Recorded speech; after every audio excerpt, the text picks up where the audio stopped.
part 2 of this series looking at the rolling stock on the layout, and this week we're taking a look at LMS locomotives. So I think this week we'll go biggest to smallest rather than smallest to biggest like last week. So starting off, we've got the Princess Coronation. So this one is a Hornby model. I think it's the newest version of this. I think they've been producing one for a while. This is the Ivatt version rather than the Stanier version. You can tell that by the trailing truck there and the shape of the cab. Now this isn't cheap, but it's really good. The level of detail on it is great. It's a great runner, really good mechanism. Yeah, I definitely recommend this one. In terms of modifications to this, I've not done much to this one at all, other than give the boiler a rub down with some T-cut just to kind of make it a bit shinier, and then contrast that with like the matte smoke box there at the front. And then coal in the tender, KD couplings on the front. And I might have just reduced the gap a bit between the locomotive and tender. You just need to be a little bit careful doing that if you've got tight curves on your layout. And then we've got the crew fitted in there as well, if you can see that. So in terms of running, this one took quite a long time to run in.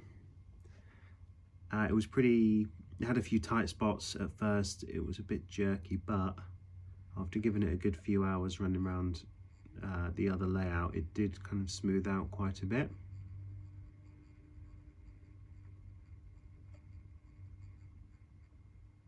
So there it is, kind of just crawling along.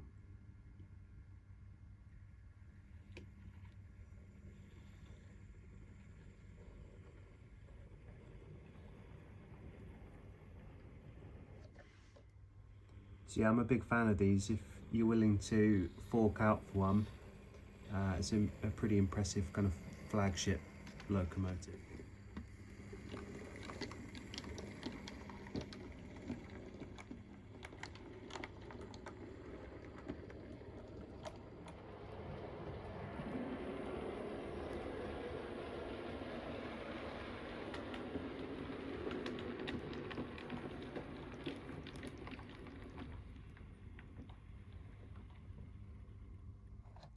Next up, we've got the trusty Patriot.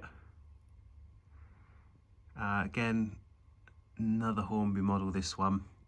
And the reason I got this was because it was in the bargain section on Hatton's. So I took the plunge and got one of these. I think they've been around a few years now, but they still hold up. Mine runs pretty well, and yeah, I'm really happy with it, to be honest. Again, one that I've not really had to do a whole lot to, other than the usual, the coal in the tender, the crew, and then the couplings there at the front. That's about it, I think. Again, this one has had the gloss treatment. I just used gloss varnish on the boiler and the cab and the tender there. I think this is the first engine that I kind of tried that out with, and I like it. It makes it look more weighty, makes it look heavier than it is, and the camera picks it up quite well. So since I've got this one, I haven't actually had a chance to run it on the big layout yet, so I'm looking forward to doing that soon, featuring that in another video. And then in terms of running,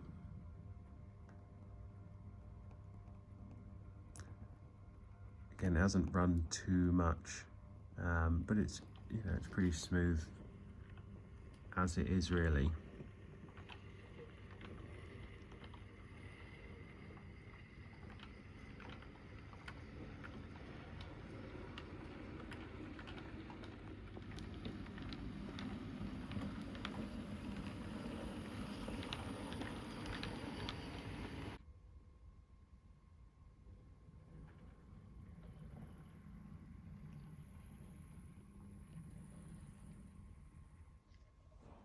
Next up we've got a personal favourite of mine, which is the Black 5.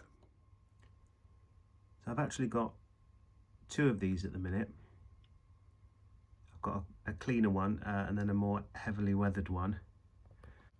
So I have made quite a few modifications to these. The first thing is, as they're an older model, if you've got one of these and you look at it from about this angle, you can see daylight through the frames there, and I think that's the way the front bogie is attached. Rather than being attached on the middle, it's kind of attached at the back there. So all I've done is just extended the frames out a little bit there and painted them black. You can just see them above the rear wheel of the bogie there. So when you look at the locomotive from this angle, it just you just can't see them. And while I've got the locomotive up like this, I've just added some weight. I found that mine wasn't the strongest puller, so I just added some liquid lead there in the bottom. I've also added my own coupling jaw bar there as well. That's just made out of plastic card. Just drilled a couple of holes through it and then painted it black. And that just means that I can reduce the gap between the locomotive and tender. There's a bit more lead under there as well, and a little bit more lead on the tender too.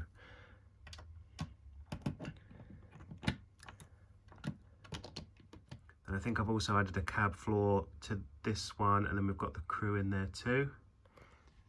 Bizarrely, this one seems to be a much better puller, so I haven't had to add the weight to that one. I think because this is one of the more recent releases, the limited edition one. I don't actually need both of these, so if you're interested in this one, the weathered one, I'll probably sell this one on in the next week or two, so I'll do that on Facebook. But if someone watching this is interested and likes the weathering and wants it, I'll leave my email address in the description below. If you just drop me a line, I'll give you some more information on that.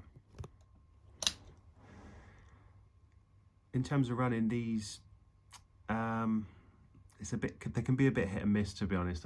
I've had a few in the past that haven't been very good. Luckily, this one is. It's not the smoothest, but the slow speed is pretty good, and when it gets up to speed, it's pretty solid as well, especially when it's got some coaches behind it as well.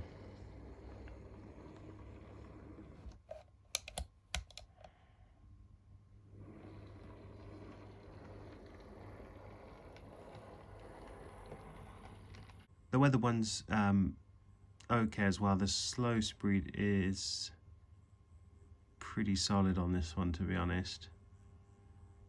You can get it to do a really, really slow crawl. It's a bit less smooth when it gets up higher though.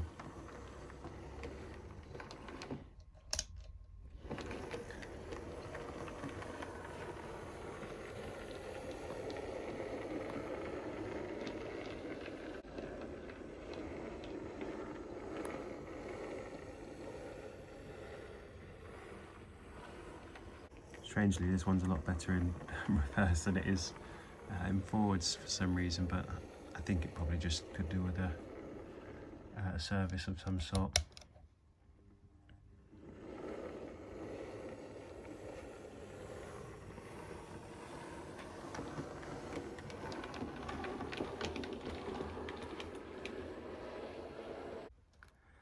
Next up, we've got the good old Stanier 8F.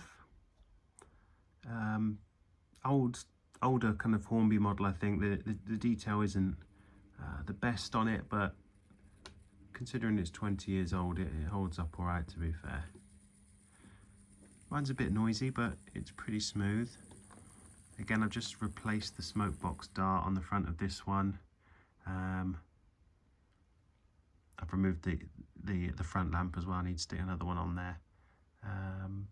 But other than that, it's pretty much as it comes.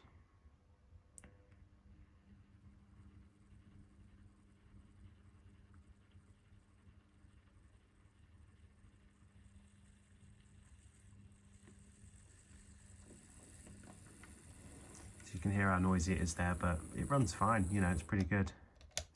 Pleased with this one. Consider it's nearly 20 years old. Only thing to note about these, I think, is that for the couplings, I've just had to glue glue the KD on top there, because these don't have NEM sockets. And then on the rear, I've just screwed the KD on where the other one was.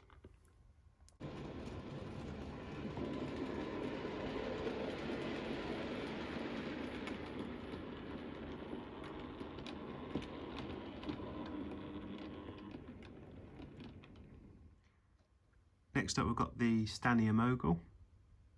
So very similar to the Black 5, but just a single bogey wheel at the front rather than two. Different tender and slightly smaller. So I love this. I think it's a great model. It's not too expensive. It runs really well. It's got, you know, a decent mechanism on it. The details, level of detail's good. Yeah, it's just something a bit different. Really like it. Again, I've given this one the older T-cut treatment to give it a bit of a shine. Make it look like it's been a bit, had a bit of a polish. So one thing I have noticed about these, and I'd be interested in someone could tell me in the comments, you know, why they think this is the case. But if you look at the valve gear, I'll zoom in on that a bit, then I'll just run it forward.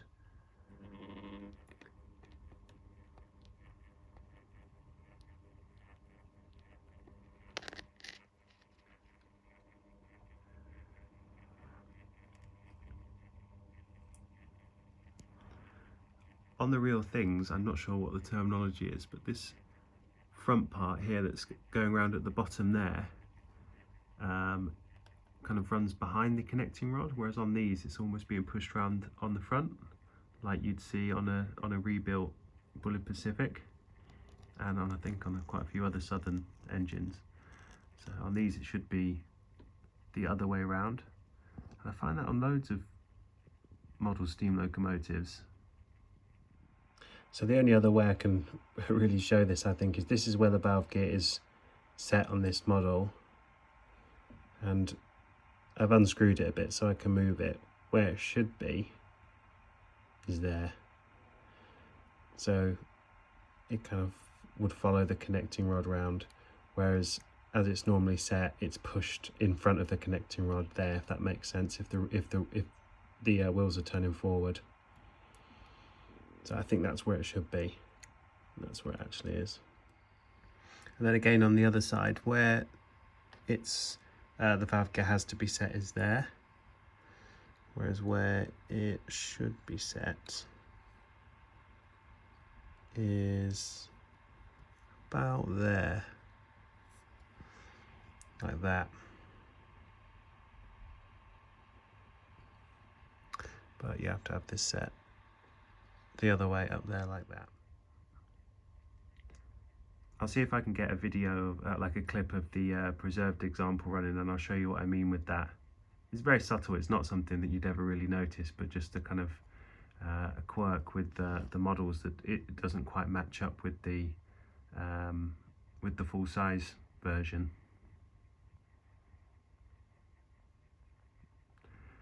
But like from doing this, you can see how smooth this is. The slow speed is just excellent on it, and it's a really, really good runner.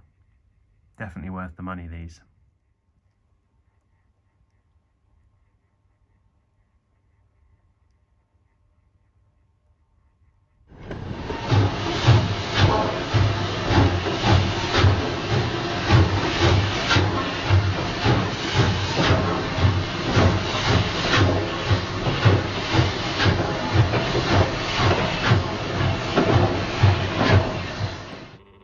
So you could probably see that from that clip there. It's just that part of the valve gear is just the other way around on these models. So yeah, just a little quirk that I noticed. Next up is the LMS Crab. So this one is a Bachmann model. And again, I think it's fairly old. It's not got any tender pickups. It's not got the best mechanism. It's not got any proper bearings or anything like that, but it looks amazing, and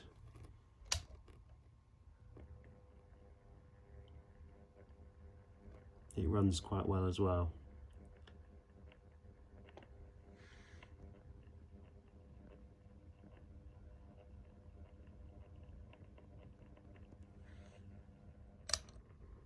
So I love these. I think they're great. They're really quite cheap. You can get them second hand for about £60, which is pretty good, to be honest. I think I paid 62 for this. And considering how old it is and the mechanism and stuff, it runs really well.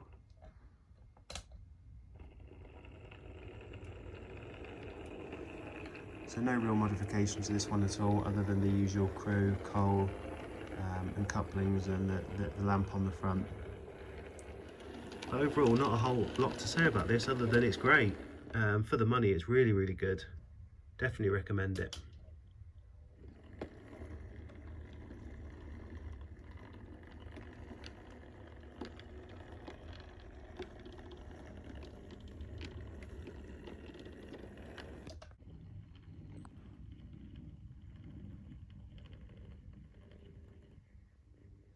Next up, we've got the Ivatt 4MT, another Bachmann model, another Mogul similar to the last one we looked at.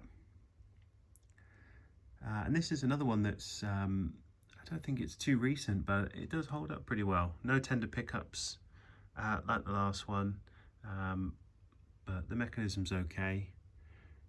And all I've done is slice off the old moulded smoke box door dart, and I've just added a replacement there, and then the lamp, the coupling, and that's about it. Just the crew and the coal, like all the others.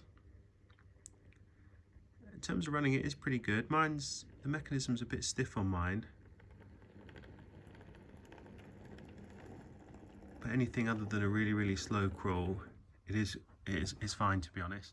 And I've seen other people who have these where they're really smooth as well. So I think maybe mine's just got a bit of a quirk with it, but it's fine. I think it's better at slow speed in reverse than it is in forwards, but you can just see it kind of slows down there a little bit at the same part of the wheel rotation. But as soon as you crank the controller up a bit, it's completely fine.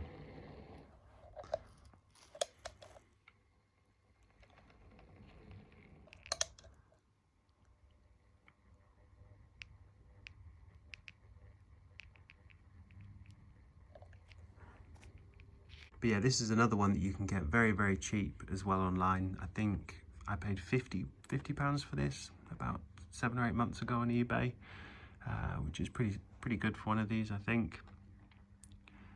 And yeah, they're pretty solid, to be honest. Heavy, good puller, decent model for the price. So yeah, definitely recommend them.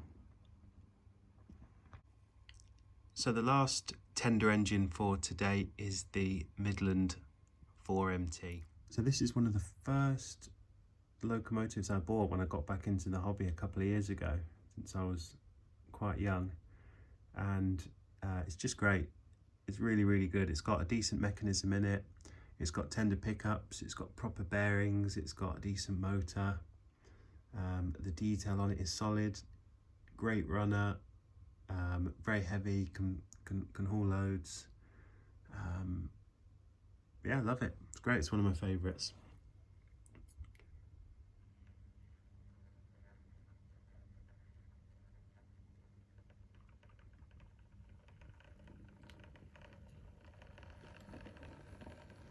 So all I've done for this one is I've added a couple of cab doors on there just to close that gap between the locomotive and the tender. I did have a cab floor on there as well, but that kind of interfered with it running around corners sometimes.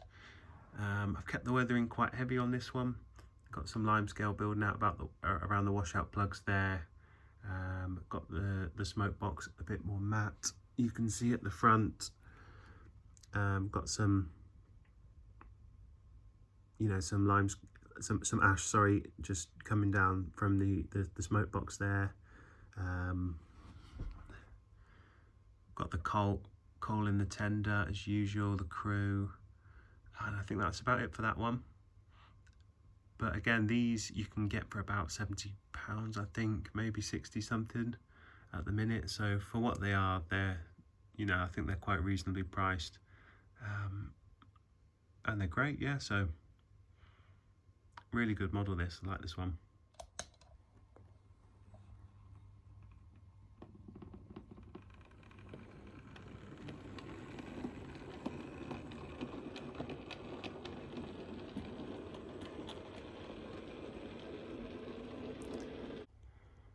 Okay, so 4 left, I think, all tank engines. This one is the Fairburn tank.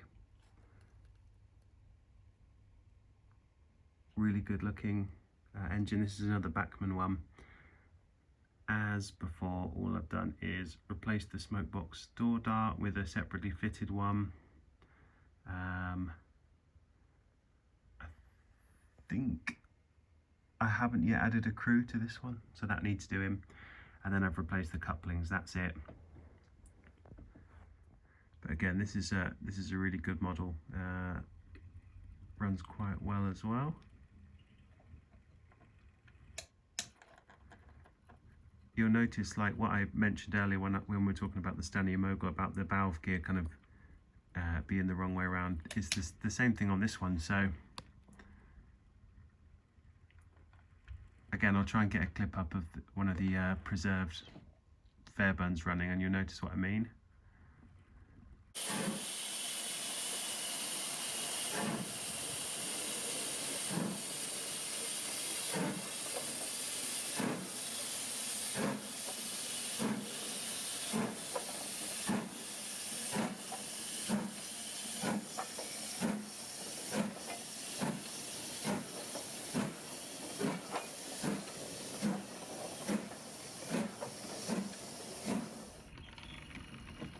That's something that you'd have to look pretty hard at it to notice. These are another one that they're not particularly expensive, I don't think. You can pick them up second-hand fairly cheap. I did with this. Mine's a bit squeaky, but other than that, it's fine. I've serviced it, and everything's oiled, so I think it's just a bit of a quirk with it. But yeah, really good puller as well. Nice heavy model, and works well.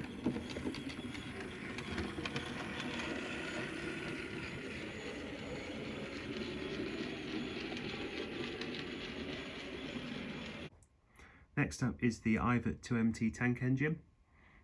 This one is a pretty old Bachmann model, I think. I think it used to have the old split chassis where it just used to run really bad and always cut out and things like that. So I think they re-released this with a new chassis and wheels and everything like that, with the old body on the top. The old body holds up all right, to be fair. I think for the price that you can get these for, I think this is another one that I paid £50 for. So for what it is, it's fine. Considering it's got all the new mechanism and stuff, it makes it a really, really good runner. Especially compared to the old split chassis version. I haven't put the rear wheel on the track properly there. There we go.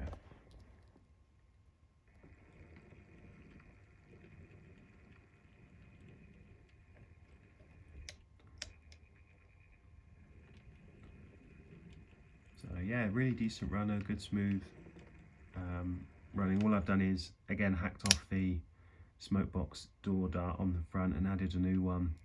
Changed the couplings, added a lamp, crew in the back. Sorry, not crew, coal in the bunker. And I haven't got around to adding a crew yet, but I will do that. So yeah, this, again, I love this. I'm glad they updated the mechanism on it. They did the same thing with the V2, even though they've got a new one coming out soon. And I think also with the V3 LNER tank, that's another one where they've sorted a new chassis out for it, but kept the old body, so they're ones to look out for as well, I think.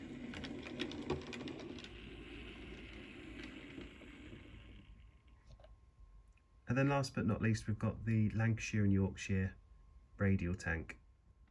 So these are really nice. I think they're relatively new. I think they were only released a few years ago. Mine's quite heavily weathered. I've got the crew in there as well. When I got this, it was an absolutely terrible run. I could barely get it around the layout without stalling multiple times. And that was because there was a problem with the pickups. So I just had to adjust them slightly. And now it's really good. So I've just put the crew in the bunker, the coal in the bunker there, and added some crew, and then the lamp on the front.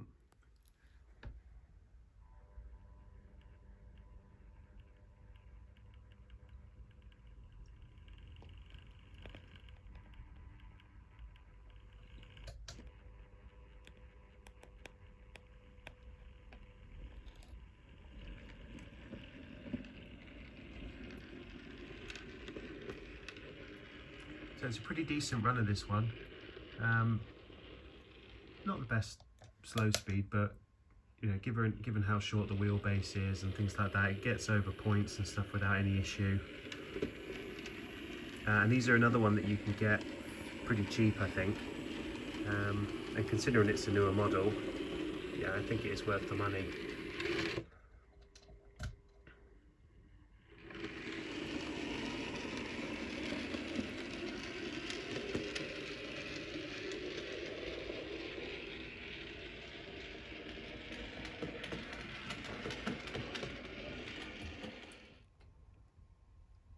So that is the extent of the LMS fleet on both my layouts. I'm not sure there's much in the works regarding new LMS stuff coming out. I'm sure there is a few bits and bobs, but nothing that I've really got my eye on at the minute.